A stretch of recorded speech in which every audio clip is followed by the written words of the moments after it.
Hey everyone, Todd here, internalarchitect.com. In this video, you're going to learn about forgiveness. And I talk about forgiveness in my book, Internal Architect, but I want to do a little addition to that. And this one is called Forgive the Action, Forget the Intent. All right, this is a very key piece into the forgiveness side of the entire Internal Architect blueprint into finding peace. This was one that really hit me hard because there were certain situations and events that happened in my past that I held grudges for, and I have regrets about because I wasn't at a place in my life where I was able to let these things go. And it wasn't until I was diagnosed that forgiving the actions and forgetting the intent really kind of hit home to me, and it really resonated in my whole being at the time, because I was now kind of facing my mortality, and I was trying to just find answers into my life. And I deem it this because this is the best way that I was able to make sense of it all, right? And as we go through life, we come to situations and experiences that we feel people have wronged us, and that in turn makes it really hard to build trust and build even some relationships in the future, because we're afraid that these things are going to happen again to us. Mine happened to be a little bit more work related and even some passion related stuff, and that's why it really hit really home to me. I was in the middle of my snowboarding career, and I was working with a guy that I really felt was a mentor to me. And there were some situations that happened that were out of my control, and I wasn't really prepared for this change that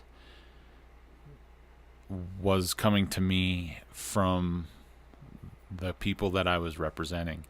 And because of this, I was kind of stuck in this rut and in this status quo of really complacency. And when I was asked to do this change, it really took me it took steam out of my sails. And there was also some political stuff that was going on within the snowboarding world that I really had a hard time really grasping when it came to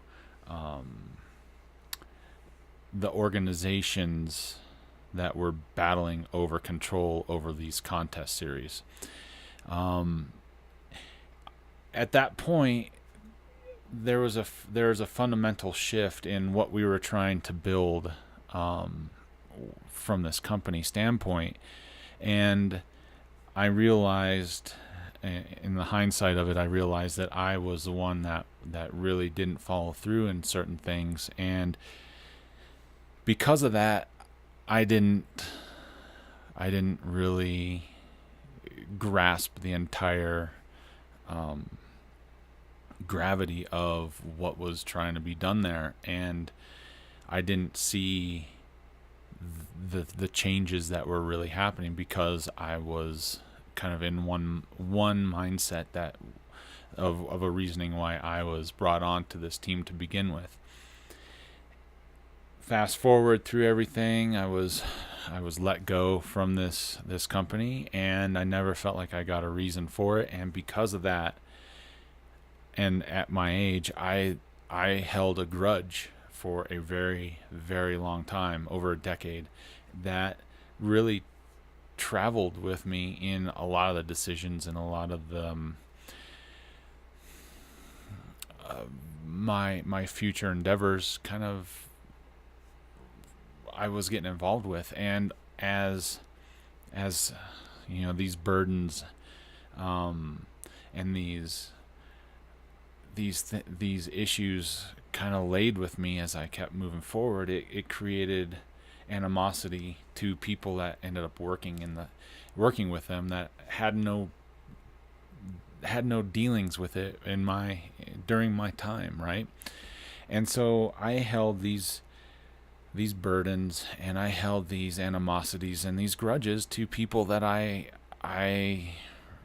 had a lot of really strong positive feelings for a long time. And when I was diagnosed with cancer, all these things really came to a head with me, and I had to somehow figure out a way to let go of these situations in my past and let them and let them go, and let myself finally find some peace. And that's when the term forgiveness really came in, and that's why it's such an important part of the first part of my book, An Internal Architect, is the forgiveness side of it. And I had to forgive the actions, not only of the actions of myself, but of the people that I had animosity for. And also I had to forgive the intent, especially for those that I really felt had wronged me and weren't really,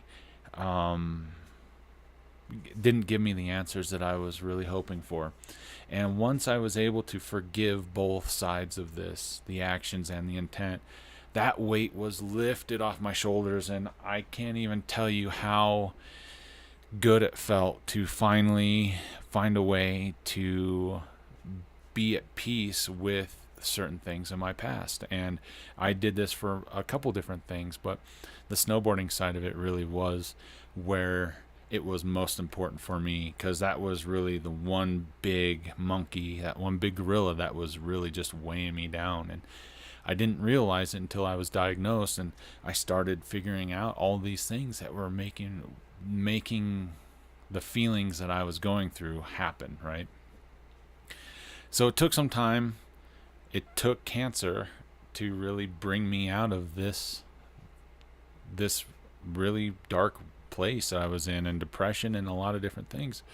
And I was able to really start moving forward in my life, even though I was dealing with my own mortality and I didn't have a feeling of certainty of what my future was going to look like. But I knew at that moment in time, like, yes, I was scared that I was now a cancer patient and that I was going to go through, from what I understood, hell. But at the same time, I felt so grateful and so at peace about things that went on in my past that it was it was a way for me to move forward and to make a situation that was really, really difficult a way to just really feel at peace about something that I had I had a lot of stress on for a very long time. So that's why this video was really important for me to put out there, is to let you know that no matter what it is, no matter the difficulty, the anxiety, the frustration, the anger that you have about situations in your past, whether you were the cause or whether someone else was the cause, you can kind of take this small little formula of forgiving the actions and forgiving the intent, and you can let those things go and really move on from a huge mental capacity into kind of the next little bit that you are working on.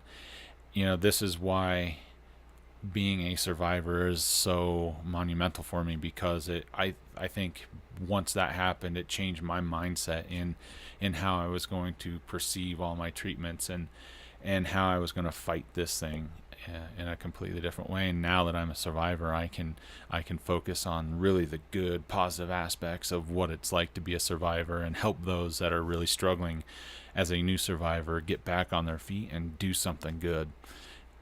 Yeah, so awesome. I hope you liked this video. if you have any questions or comments about it, hit me in the section below. And if you like this, hit subscribe and you'll get notifications when I put out a new video. Again, thank you so much. I can't tell you how much I appreciate your time and your energy into watching the videos, and I look forward to seeing you on the next one.